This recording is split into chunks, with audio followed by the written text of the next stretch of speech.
Yeah, it's kind of fun going over to Mount Mexico again. I don't plan on doing this again. Yeah. Well, I hope I don't plan on doing this again. I try to quickly write down some of the dates we mentioned about our steamship. Towards our bicycle, but all these other markers, we needed to celebrate some of those. If you got any questions, go ahead and ask them and see if I can answer them. Okay.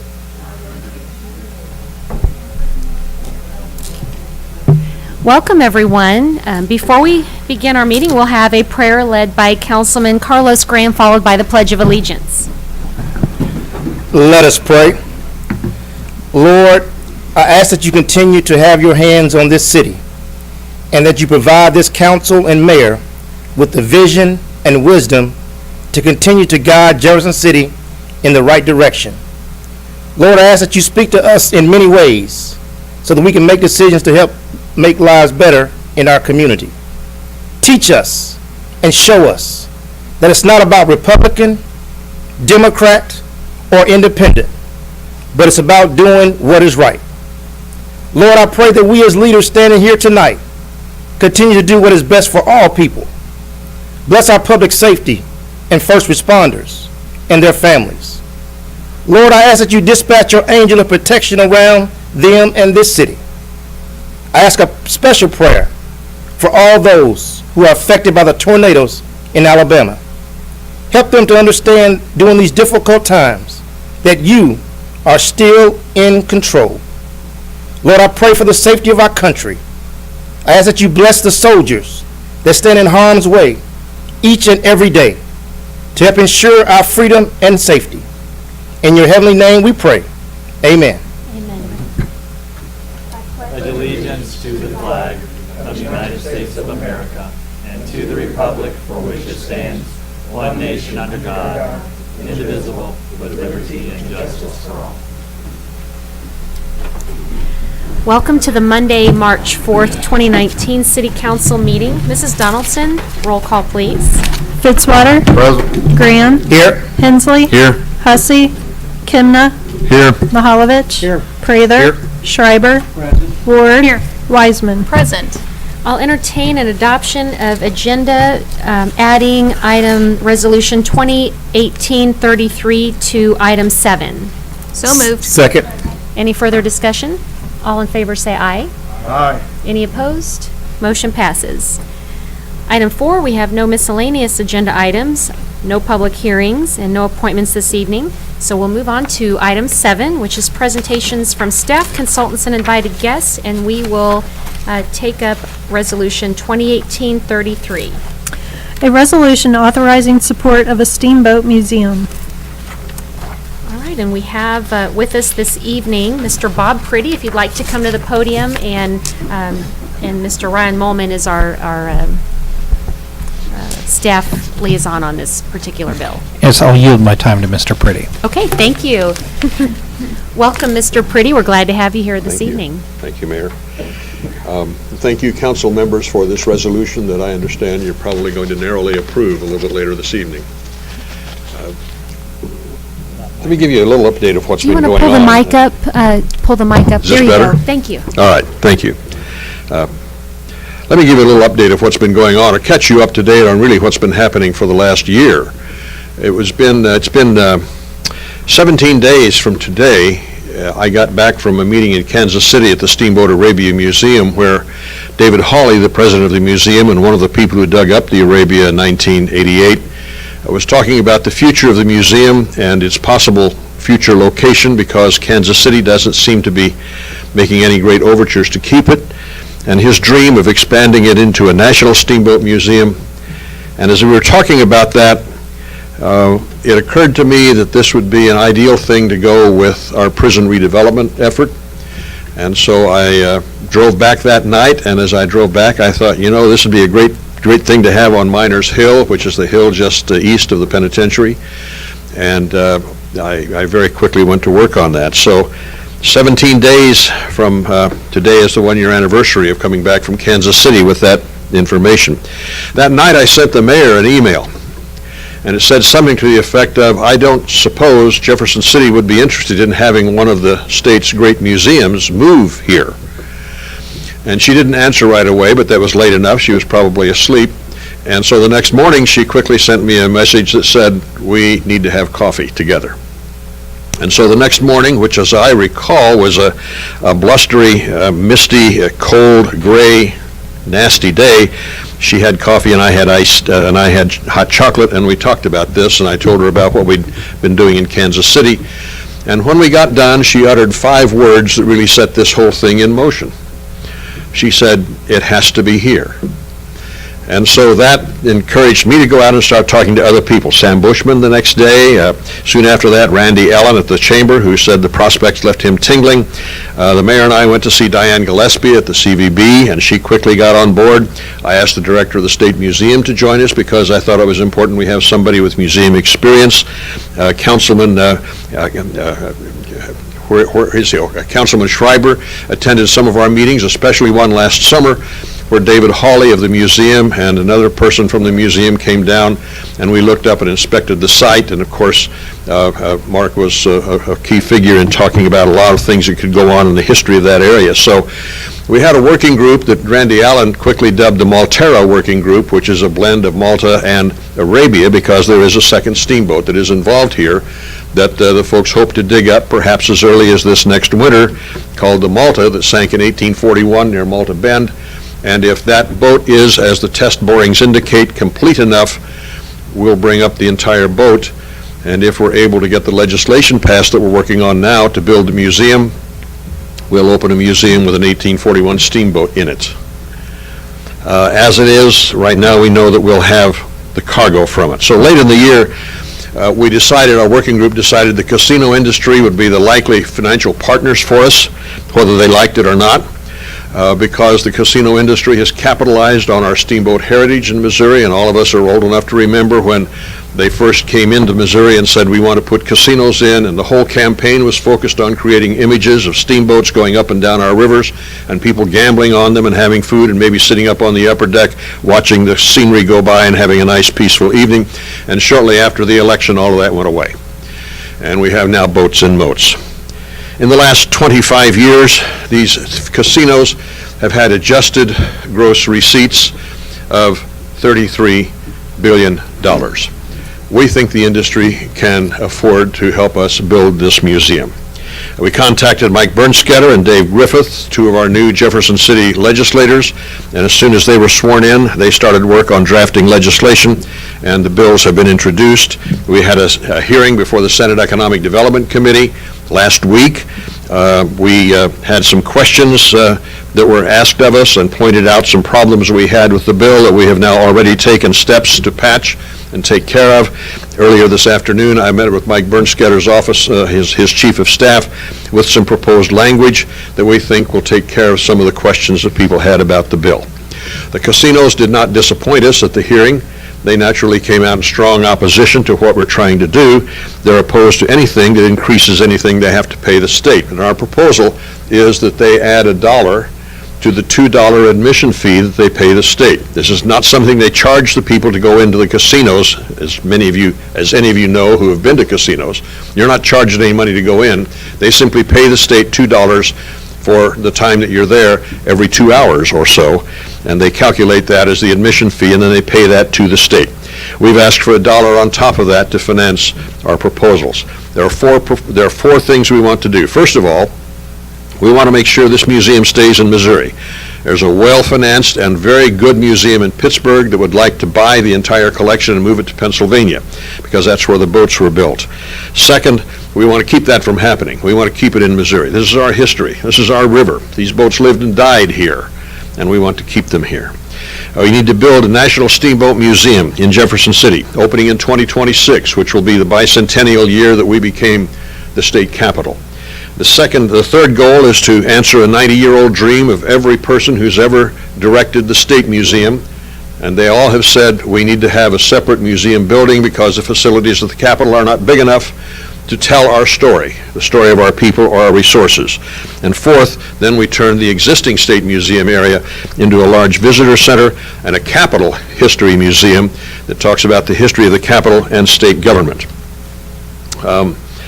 Although the casinos have strongly objected to our plans, I have yet to hear any of the 50 or so members of the legislature I've talked to express any concern that we are mistreating them with this offer. So that's what we need to accomplish, but we need a lot of help to make it happen. It occurs to us we need to mobilize our city and we need to mobilize our county, and that's why we're asking you tonight to pass this resolution that is going to be before you. It calls for everybody in town who has any contact with members of the legislature, state employees, landlords, food and beverage service people, people who sell them tires, people who sell them coats, rent tuxedos, whatever, anything.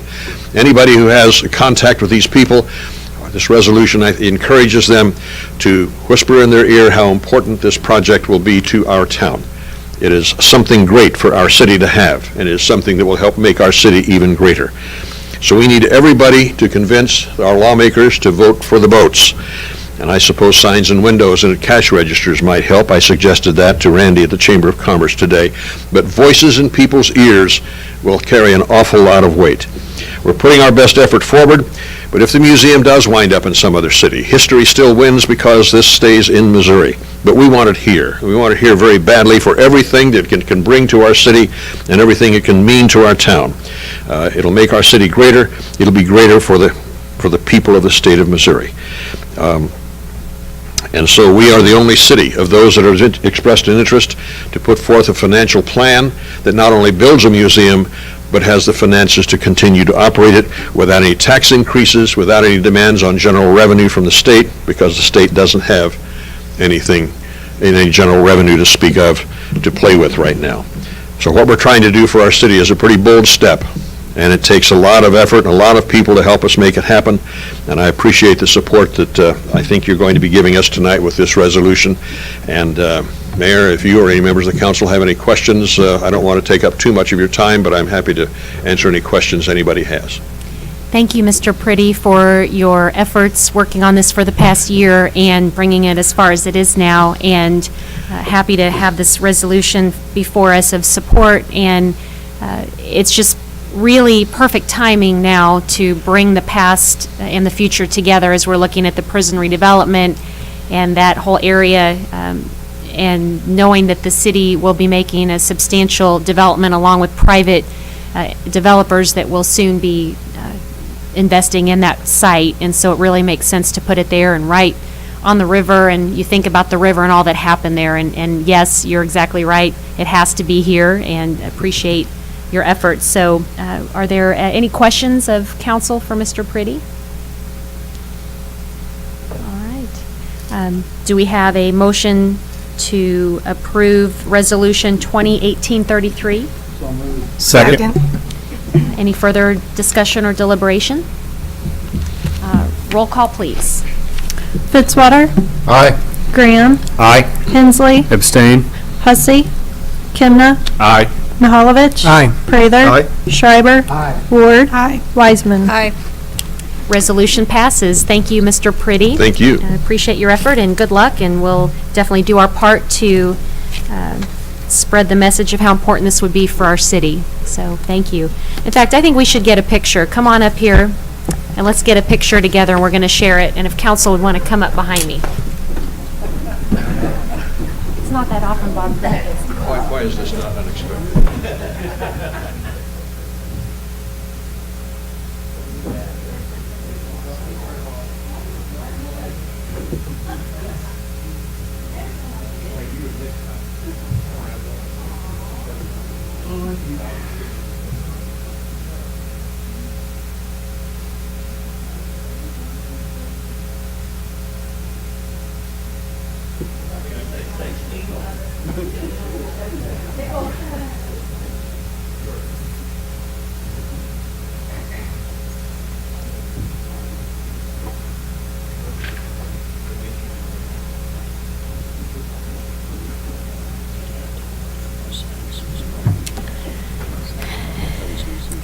Okay, item 8, we have announcements by mayor, council, and staff.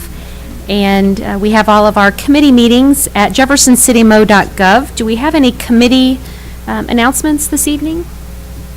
Councilwoman Wiseman? Yes, the administration committee has been canceled for this month. Thank you. Okay, thanks. Any other committee reports? Okay, and I'll have my reports this evening. I want to talk about Jefferson City Reads, which is from the public schools. There's J.C. Reads Day coming up this Friday, March 8th at 9:30 a.m. Do we have anyone here this evening from the schools? Okay.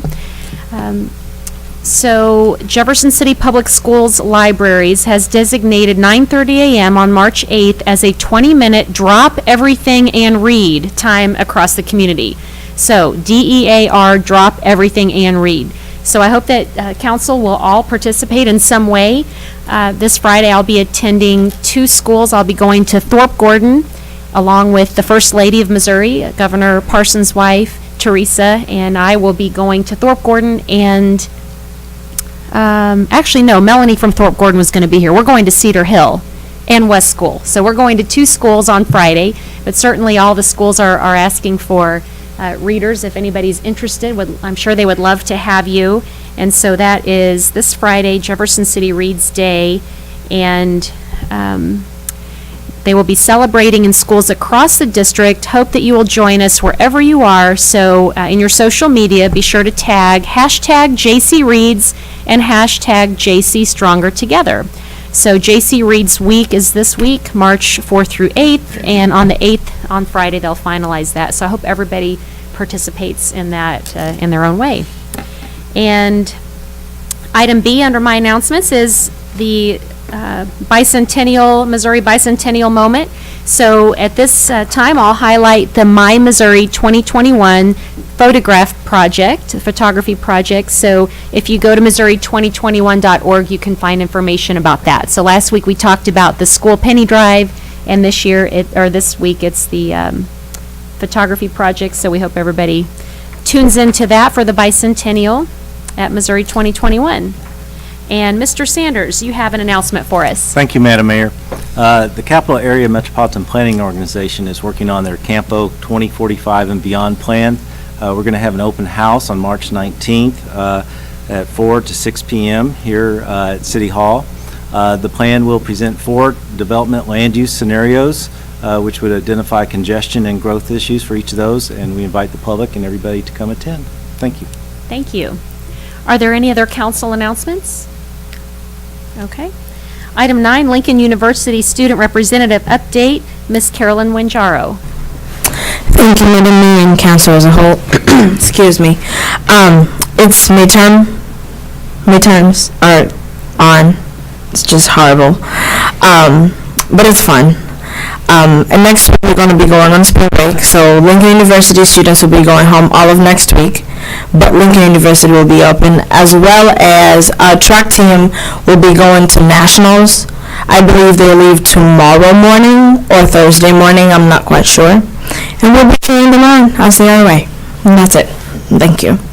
Well, good luck to the track team. Yes, Councilman Graham. Also, I'd like to announce that the Lincoln University men's basketball team will be playing in the first round of playoffs Friday at noon in Kansas City, and they will be playing Fort Hays. So congratulations once again to the Lincoln University men's basketball team for making playoffs again this year as well, too. So. Absolutely. Congratulations to them. That's great news. And good luck with midterms, Carolyn. Right.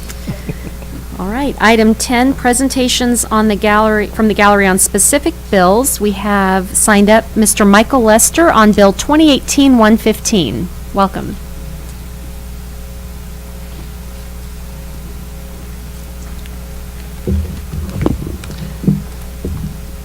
So I'm asking you to vote in favor of Bill 2018-115, the amendment to the definition of a habitual offender of the nuisance ordinance. A group of residents from the south side have been working with city staff for some time, looking at ways to increase compliance with the ordinance to improve the appearance and the welfare of our neighborhood. Earlier in this discussions, we identified the problem of habitual offender of the nuisance ordinance as a focus.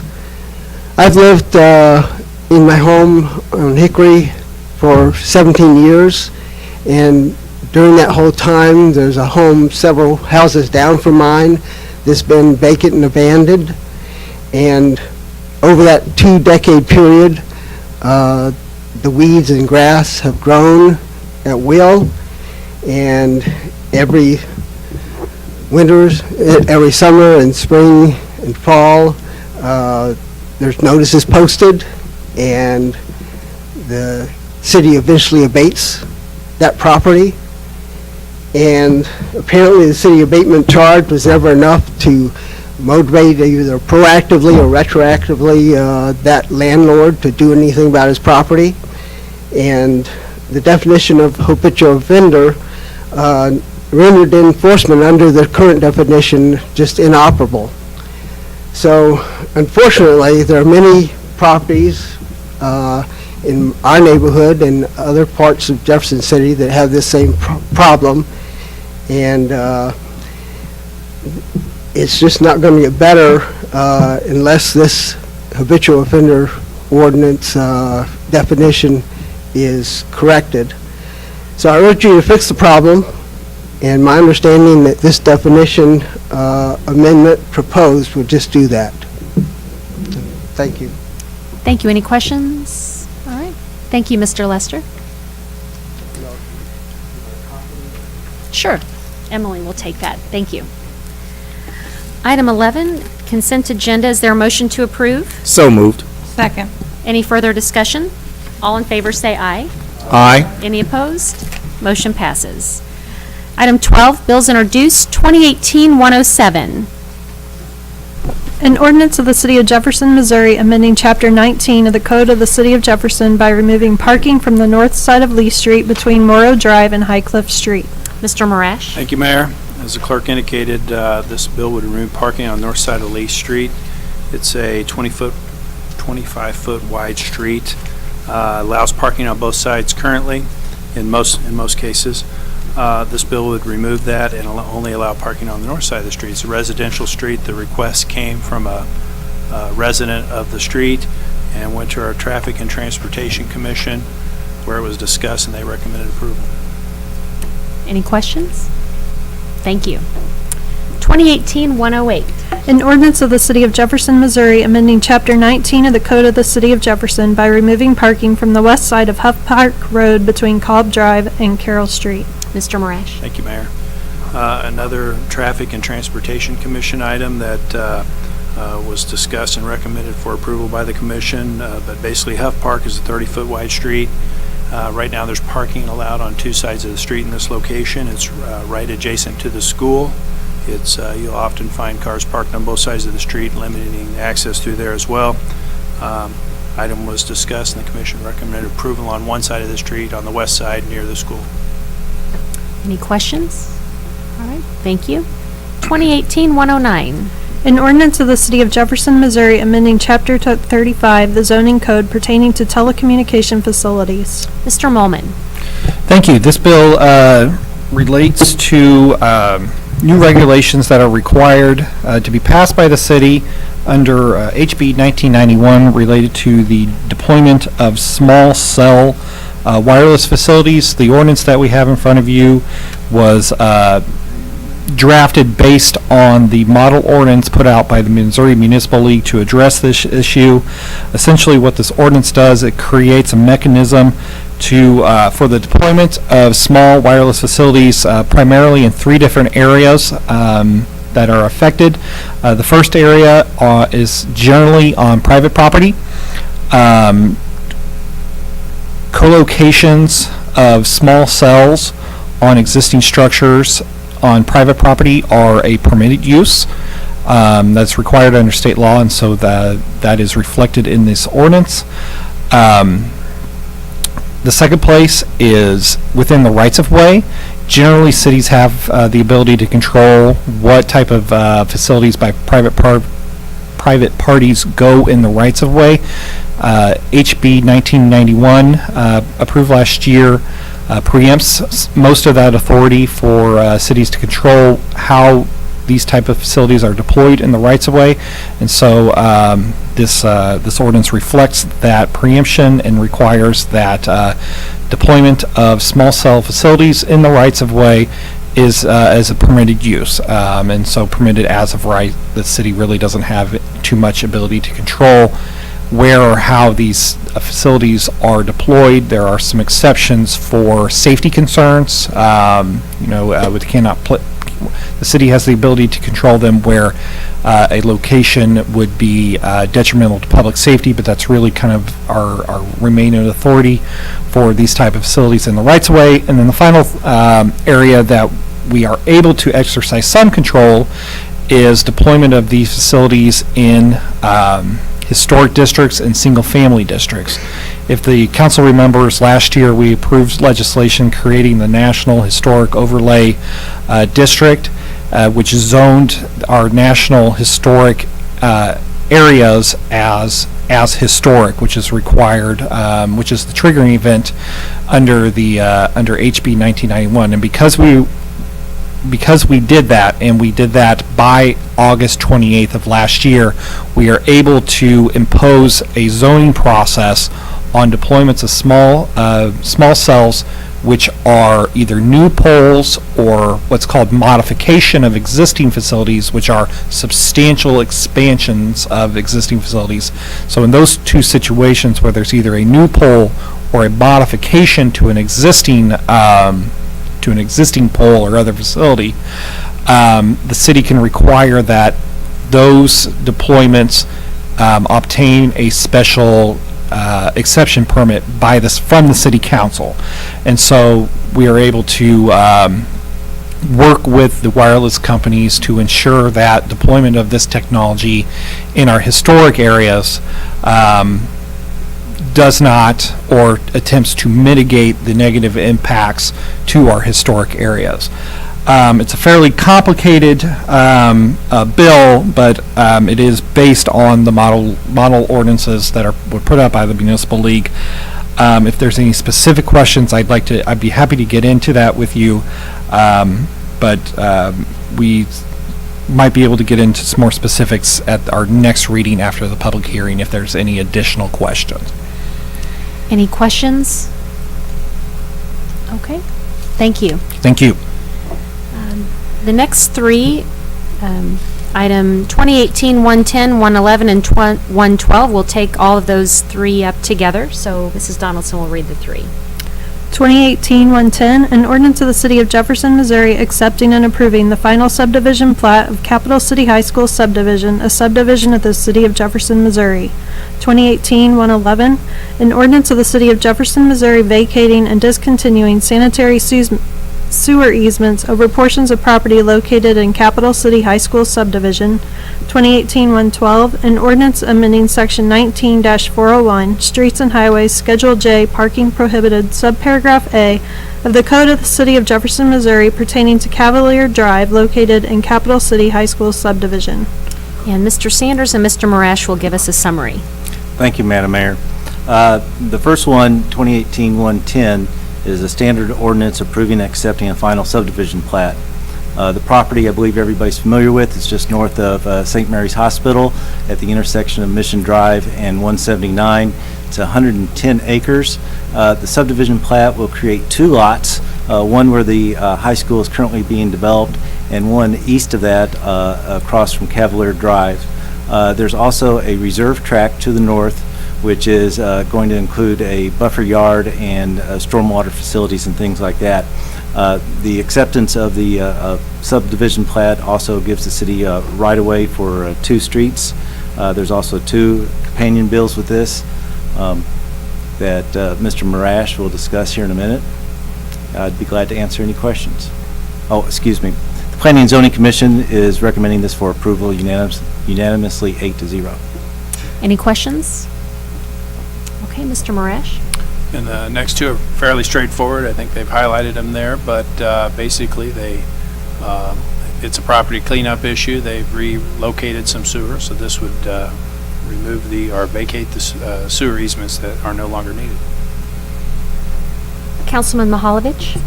Two questions with regard to the Cavalier Drive. Will there be sidewalks on both sides? I believe there's sidewalk on one side, if I recall. It's already built, but am I wrong in that? No, Mr. Marash is correct. There is going to be a sidewalk the whole length on the west side. There will be a crosswalk right there where the future Cathedral Park Road is going to be built, so you can have access to the existing trail to the north. I believe that's Yeah. right. I just couldn't recall. You asked me that. They've already constructed them. It's on the one side, and then the sidewalk connection that goes across actually goes into the subdivision there. Shown on the upper right-hand corner, there's a dead-end street there with a turnaround, and to allow those people direct access to that road, pedestrian access, there's a sidewalk connection that goes over to that roadway. Then follow up, was the request to prevent parking made by the high school? No, they didn't comment on it. I think it was part of the development agreement, actually, originally, discussions. I don't know sure if it made it in or not, but typically something like this, there's no parking allowed now on Creek Trail, and there's no parking allowed on Mission Drive. So this is kind of completes that loop there, and it's built to a width, I believe, around 32 feet.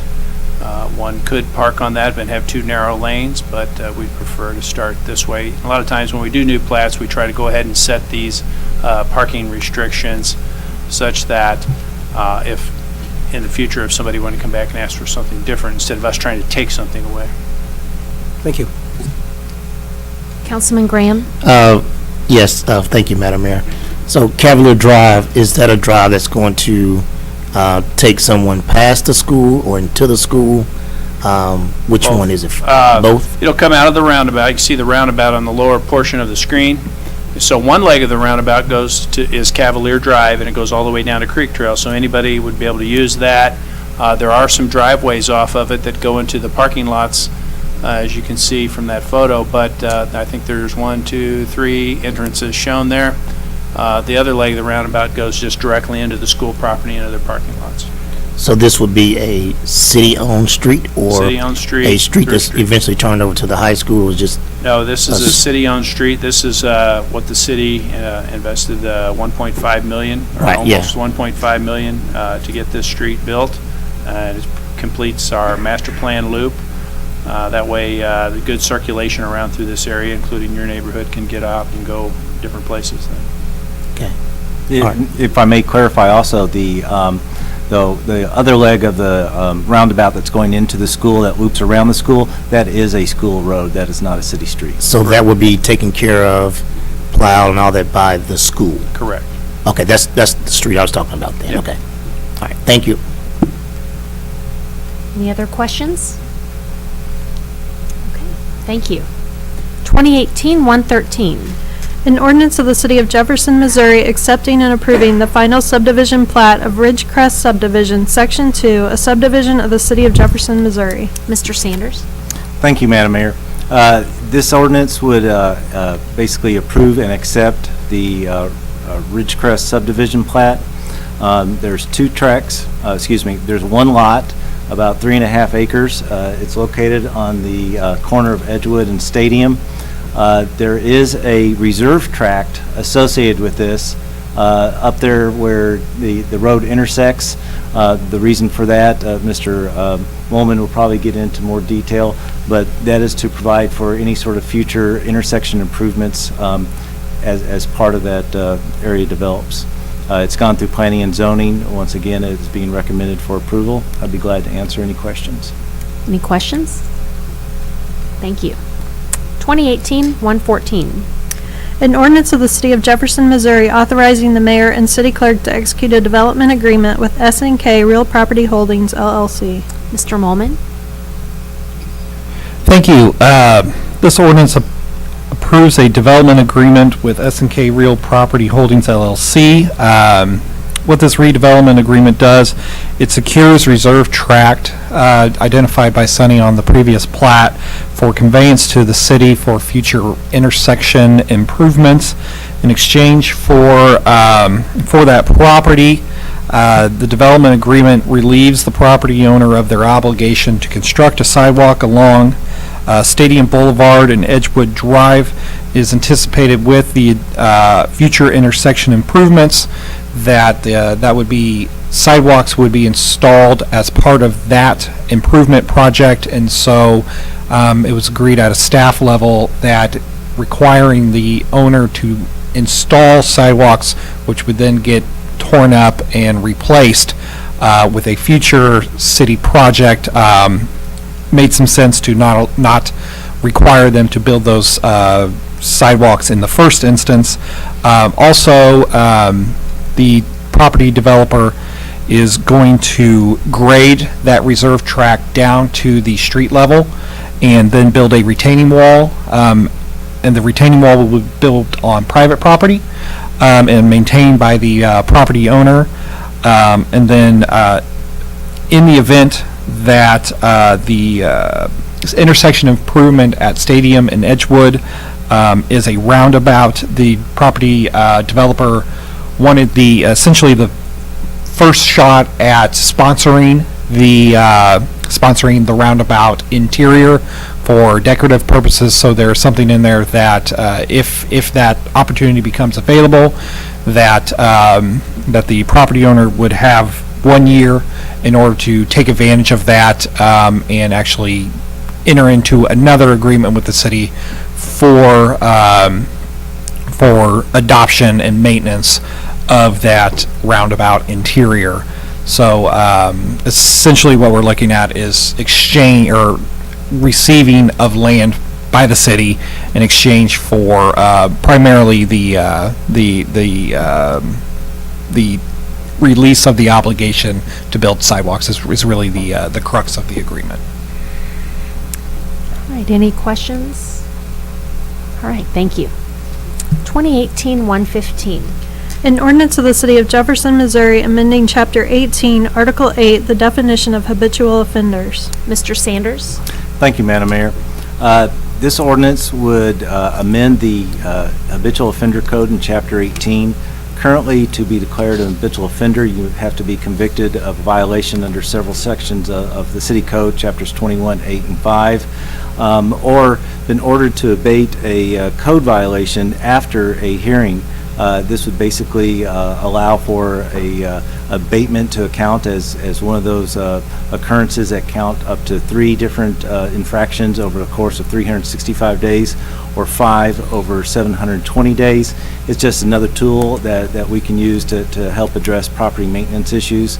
The benefit of being declared an habitual offender is that, and I'm probably going to get the wording wrong on this, but the court cannot suspend, let me just read it here real quick, not suspend imposition of a sentence nor suspend execution of the sentence. So basically, then there'd be a $350 fine, and there's some conditions on probation and things like that. Mr. Molman could probably explain that a little bit more in detail. This came out of Public Works and Planning, and as Mr. Lester said, probably a lot better than I am right now, it would help address some of those issues that we have out there. I'd be glad to answer any questions. Thank you. Are there any questions? All right. 2018-116. An ordinance of the City of Jefferson, Missouri authorizing the mayor and city clerk to execute a $124,110 agreement with Tyler Technologies New World for the upgrade of software used in the 911 center at the police department. Lieutenant Stieferman. Madam Mayor, members of the council, this is an upgrade to our current computer-aided dispatching software that we use in our 911 center. Tyler Technologies they announced several years ago that they were going to stop supporting the current version of CAD that we're on, which is an MSP, they call it MSP version, so old CAD. So the new upgrade is a rewrite of that entire software package, so it's a little more than just a standard upgrade or enhancement. This is a full install of a brand new CAD client, which they're going to. They've already stopped doing any enhancements on the current CAD project, so we're stuck with what we have. But they did extend their customer support out for an additional year to allow customers to transition over to their new product. So without doing this, we would be stuck with an unsupported CAD software program moving forward. So moving forward with this project gets us up to date with our current software vendor and gives us increased and enhanced abilities with our computer-aided dispatching software to be compatible with new and emerging technologies in the computer worlds that would give us enhanced dispatching, mapping, just like Uber, where that driver knows exactly where you're standing at. It gives us those kinds of abilities to be able to track things going on in the city better. Any questions? I have a question for Chief. Councilman Graham? Chief, I guess these funds have already been identified through what sources? I'm sorry, I didn't hear the first part. The $124,110 have been identified through which sources? Yes, sir. Yes, that was a part of our original sales tax G plan, so that is those are our resources for this project. Thank you, sir. Thank you, Lieutenant Stieferman. And Chief, do you have anything to add to the presentation? No, this is very important. We've spent about 2.5 years working to this end, and we're very pleased, excited about what this provides. We just want to emphasize it's an upgrade of the existing system that we presently have. Okay, great. Any further questions? Councilman Mahalovich? I see there are several requirements for the installation, and I assume we had to do quite a bit of upgrading of equipment prior to even allow for it. 100 megabit service it asked for, and maybe even 1,000 megabit, I think it said. Yeah, we have, so leading up to the past 2.5 years leading up to getting ready to install the implementation of this software, we did work with the IT department, and they worked directly with Tyler Technologies to make sure that we purchased all of the appropriate hardware to be able to not only support the computer-aided dispatch upgrade, but here in the next year or two, we're going to be coming in front of the council again because they're doing the same thing with our records management software. So when we purchased the hardware through the IT department, we made sure that the hardware purchase would not only support this upgrade, but the next upgrade and future growth within the department and needs that we'll have there. I'm not sure if I understand the reoccurring costs. They seem fairly low, but I would expect it to be almost 20% of the, or 10% of the purchase cost. So it looks like it's not much more than $3,000 though. You know what it is? And will the reoccurring cost, is it already something we do each year anyway? Under this existing software, we're supplanting this new products, that budget line item? Yeah, the recurring cost is something that we do every year. That's our annual maintenance and support for when we call their help desk, they answer and give us support. And then on top of that, that number is low because that's showing you all the maintenance. What's not included in that we do currently pay them is all the licensing fees to be able to install it on all of the computers.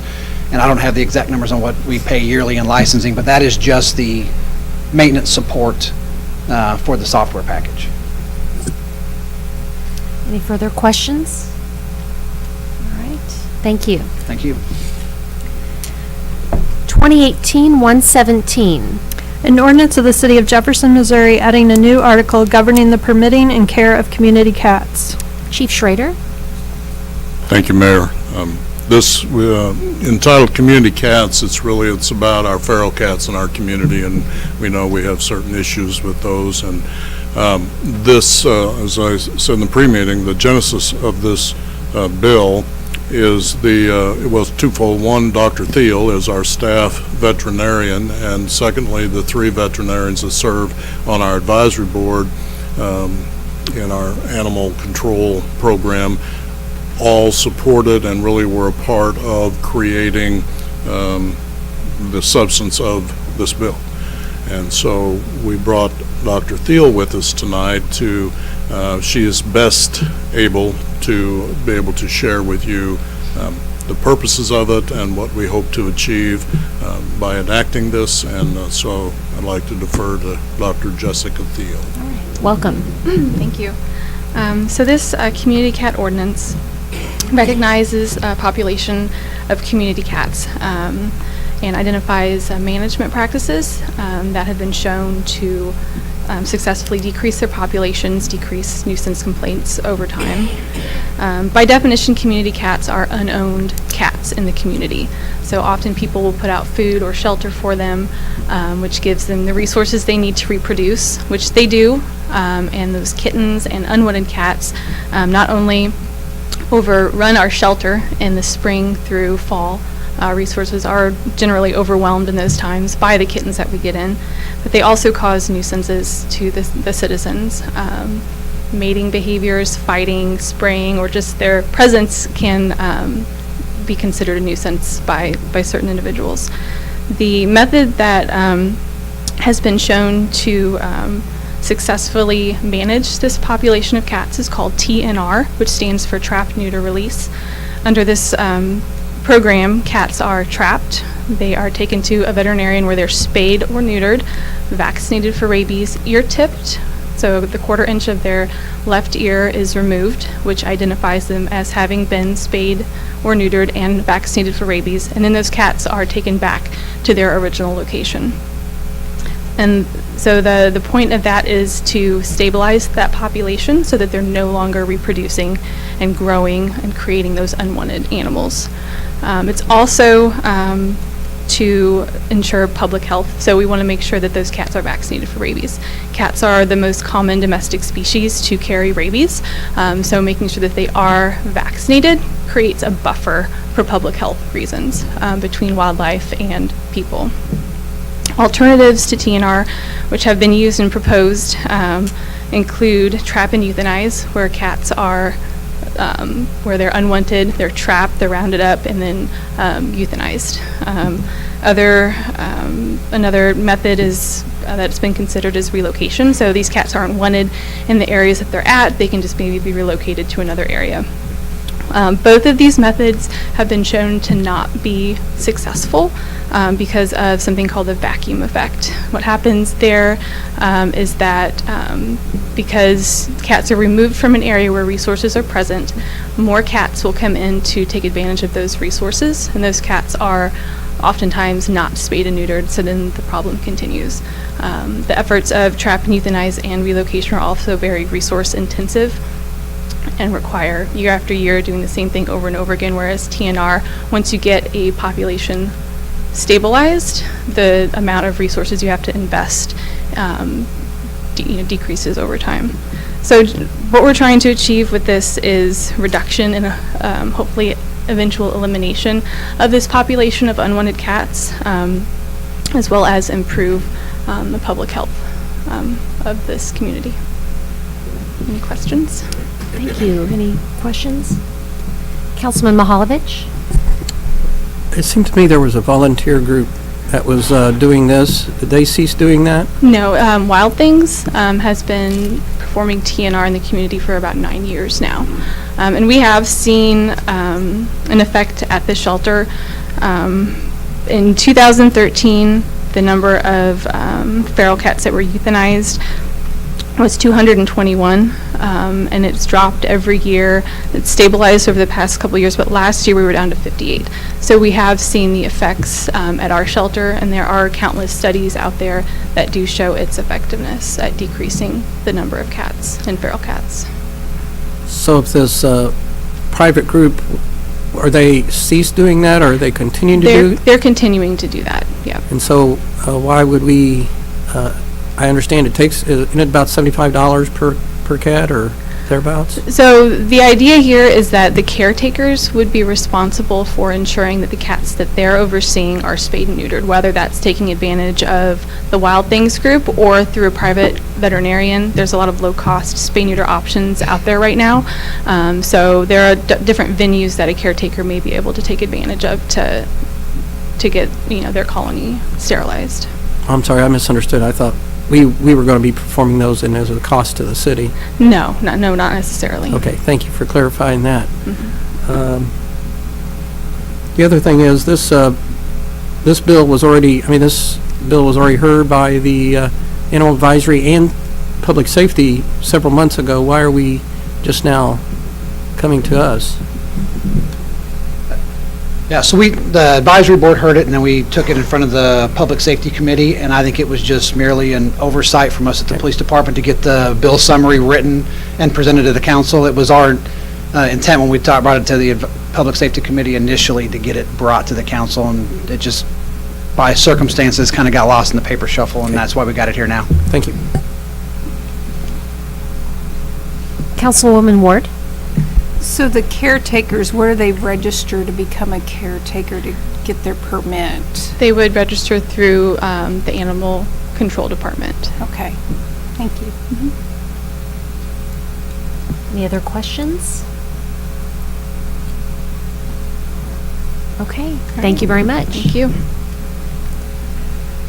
2018-118. An ordinance of the City of Jefferson, Missouri amending the fiscal year 2018-2019 budget of the City of Jefferson, Missouri by appropriating additional funds within the General Revenue Fund. Mr. Marash? Thank you. And there's also indicated on this bill a request to suspend the rules and approve the bill tonight. Basically, the city's salt chemicals are used to treat roadways. We're running low after these several weather events. We did request from the city administrator the ability to use some emergency procedures to get our order in place. So once we place the order, you kind of have to get in line and wait. But we were running low. We had about 1,500 tons when I wrote that memo about a week ago. We're down to probably around 1,000 now. Just an average storm can use a couple hundred tons. We've had events where we used 1,000 tons of salt and chemical. But basically, this request is for another $130,000 in chemical funds. That would, and I told you across the hall slightly wrong, it gets us about 1,500 tons. I said 2,000 across the hall. So that'd allow us to get another 1,500 tons on hand and get close to filling back up. It wouldn't be quite full, but be close. And we'd feel comfortable moving forward through the rest of the winter season. We do have a long-range forecast where they are forecasting colder than average temperatures for the next couple weeks anyway. Councilman Prather? Madam Mayor, I'd like to suspend the rules tonight to have a third reading. Okay, we've had a request to suspend the rules. Are there any objections? Seeing none, we'll have third reading of 2018-118. An ordinance of the City of Jefferson, Missouri amending the fiscal year 2018-2019 budget of the City of Jefferson, Missouri by appropriating additional funds within the General Revenue Fund. Any further discussion? Roll call, oh, I'm sorry, Councilman Hensley. Thank you. I just want to take this opportunity to thank staff for a fantastic job taking care of our roads this winter. It's been, my understanding is a harsher than normal winter and a tougher than normal job. and I get nothing but glowing remarks from my neighbors after these storms. So just a sincere job well done to you and your whole team. Yeah, I'll pass that along. Thank you. Thank you. Councilman Mahalovich? Since I see Frank Reisig in the room, who's the chair of our Airport Advisory Committee, we learned today that we applied over nearly 12 tons of chemicals on over 17 events at the airport, and the pilots were very complimentary of our management of the airport, and they're trying to get into other airports, and we're not able to fly out of Jefferson City because they feel that not as many airports are cared for as well as ours. So it's a compliment not only to the folks in the city, but also on the runways across the river. And I would also add that we have a huge responsibility, both fire, police, and road crews, to care for 40,000 visitors that come work in the city each day. It's fair to say, if you get off the roads and let them do their work for a period of time, we're open for business as a city. And I think that's a strong commitment to the state of Missouri and a strong commitment to our commerce. So thank you again. Pass that along. Thank you. Absolutely. Great comments, Councilman Mahalovich and Hensley. Thank you. All right. Roll call, please. Graham, Aye. Hensley, Aye. Hussey, Kimna, Aye. Mahalovich. Aye. Prather. Aye. Schreiber. Aye. Ward. Aye. Wiseman. Aye. Fitzwater. Aye. Bill passes, and hopefully we can use some reverse psychology now that we are buying this, that we're not going to need it, right? Let's hope. Okay. Bills pending, 2018-105. An ordinance amending Section 19-9 reimbursement rates and rules of the Personnel Policy Manual. Mrs. Stroke. Thank you. So this ordinance amends the Personnel Policy Manual regarding per diems or reimbursement of meals while an employee is traveling on city business. There's actually two changes included. The first change increases the meals per diem from $36 per day to $50 per day. Those are broken down by amounts for each meal. The current rates were established in the year 2000, and the new amount reflects the federal rates. I mentioned next door about the state rate, and I stand corrected. So the federal standard rate is $50. Lincoln University standard rate is $51. The state of Missouri's standard rate is actually $34 per day. And then the city of Columbia uses the federal rate, so their standard rate would also be $50. So these amounts really reflect what most of the other organizations have gone to. The second change in the ordinance just adds language to comply with IRS regulations regarding an overnight stay. And that was actually what prompted the ordinance changed in the first place. So staff supports approval of these changes, and I'd be happy to answer any questions that you might have. Thank you. Any questions? Okay, roll call, please. Hensley, Aye. Hussey, Kimna, Aye. Mahalovich. Aye. Prather. Aye. Schreiber. Ward. Aye. Wiseman. Aye. Fitzwater. Aye. Graham. Aye. Bill passes. 2018-106. An ordinance of the City of Jefferson, Missouri amending the 2018-2019 budget of the City of Jefferson, Missouri by appropriating additional funds within the Park Fund. Mr. Spalding. Thank you, Mayor. This is to ask for approval for a supplemental appropriation out of our fund balance of $1,600,000 to purchase the equipment directly for the complete creation of the community park. About $900,000 of this will go towards play equipment, spray ground equipment, and the safety surfacing for that equipment. About $700,000 will go for the shelters, furniture, safety lighting, and sculptures that will be part of this park. The commission did also approve this at their February commission meeting. Thank you. Any questions? Sorry. Councilman Mahalovich. Sorry. I think it's worth the public knowing the total amount invested. And was there some private dollars associated with this project as well? Yes, the total amount of the park, because it is a creation of a new park, it's $2.9 million total. That's new utilities, roadways, parking, and everything. There was a group, the Jefferson City Art Foundation, that is putting about $65,000 to $70,000 into this for the creation, specifically of the spray ground, which will be our first here in Jefferson City. Any other questions? Councilman Graham? And Todd, can you also, if you have this information, tell us, I know you guys did a study of the number of people that the different parks touches. Could you give us those numbers so that we can see the impact? Sure. For the numbers for Community Park? That was really the driving force in this. When we started our master plan process, it became very apparent that Community Park was the park that needed the most attention because it was in our community the closest, the highest population base around that within a 10-minute walk, basically. It's 11,000 people that could get to that park within a 10-minute walk, and we hadn't made improvements there for quite some time. And it's our goal, I think, to be a progressive community, especially in the area of parks, is to get all of our community to a park in 10 minutes. So that was the driving force. And it's by far our most highly populated area. Thank you. Yes. Any further questions? Roll call, please. Hussey.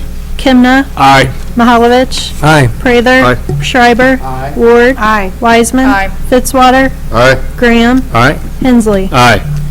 Bill passes. Nothing on the informal. Item 15, resolutions. We've taken up 2018-33, 2018-34. A resolution authorizing the mayor and the city clerk to execute a rights-of-way use agreement with Missouri Network Alliance, LLC. Mr. Molman? Thank you. This resolution approves an agreement with Missouri Network Alliance LLC, who does business as Bluebird Networks.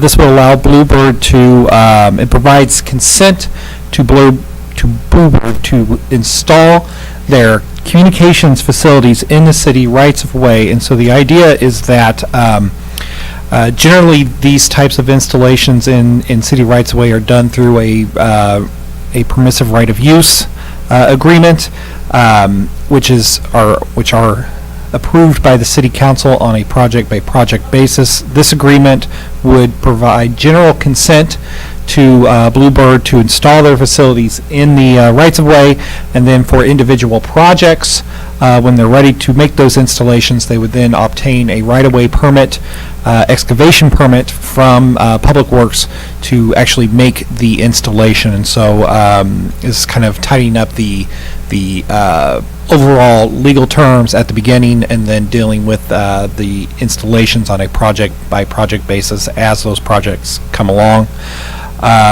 Bluebird's primary business is fiber optics, and their focus is on institutional users, so schools, libraries, hospitals. Those are their big clients, and so they have I believe a 5-phase rollout program of covering a substantial part of the city with fiber optics to provide high-speed broadband internet service. Thank you. Any questions? Is there a motion to approve 2018-34? Second. Any further discussion? Roll call, please. Kimna. Aye. Mahalovich. Aye. Prather. Aye. Schreiber. Ward. Aye. Wiseman. Aye. Fitzwater. Aye. Graham. Aye. Hensley. Aye. Hussey. Resolution passes. Nothing under item 16, presentations from the gallery. Item 17, any council and staff discussions of presentation topics? Item 18, we have a motion, or I'll entertain a motion to go into closed session. So moved. And Mrs. Donaldson will read the motion. Pursuant to Section 610.021 of the revised statutes of Missouri, the chair will entertain a motion to go into closed session to discuss the following: sealed bids and related documents until the bids are open, and sealed proposals and related documents, or any documents related to a negotiated contract until a contract is executed, or all proposals are rejected. Any further discussion? Roll call, please. Mahalovich. Aye. Prather. Aye. Schreiber. Ward. Aye. Wiseman. Yep. Fitzwater. Aye. Graham. Aye. Hensley. Aye. Hussey. Kimna. Aye. Okay, motion passes, so we are now in closed session, so thank you all for being here this evening, and we'll just have the closed session here in this